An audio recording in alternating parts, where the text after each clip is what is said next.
Hi guys, welcome to our channel. Hope everyone was doing great. In this video, I'm going to share you some tips like if you are a freelancer, how to charge your freelancing services.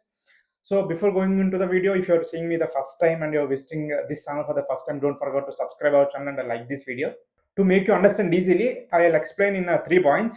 The first point is difference between hourly based and project based charges. This means, for example, if you got some web development project with through WordPress, here you have to work every day 3 hours for the 5 days, then only you can complete this work.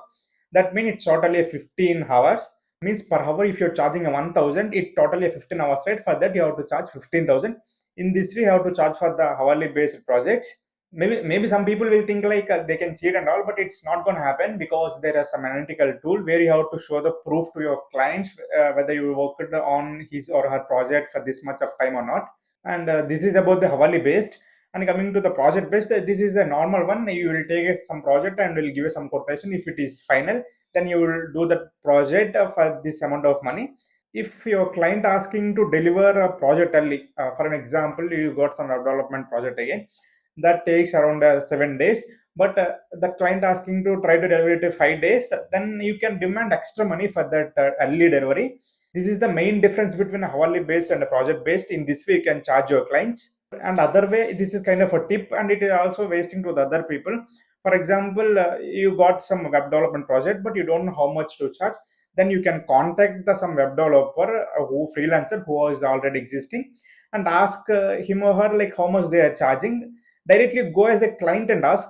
It's like a small tip. You can get an immediate response, but it is like time wasting to the other people. But it's okay. You'll get a good knowledge. And here I'll say my recommendation how you should charge. This is the last point I'll discussing in this video. Uh, for beginners, personally, I recommend to go with the project based. See, because if you're a beginner, somehow you got some web development project. As a beginner, it may take for you 10 days to complete that project. If he's experienced, if they find some experienced guy, they may complete in 3 to 5 days. So the cost of amount will be reduced. So they'll go for that. So than charging hourly based as a beginner, I'll prefer to charge project based.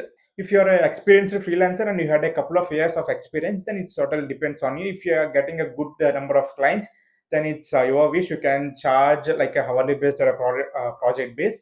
These are the main 3 points for the beginners who are going to come into the freelancing career. I think I covered all the 3 points. That's it for today's video. We'll see you in the next video. Till then, bye bye.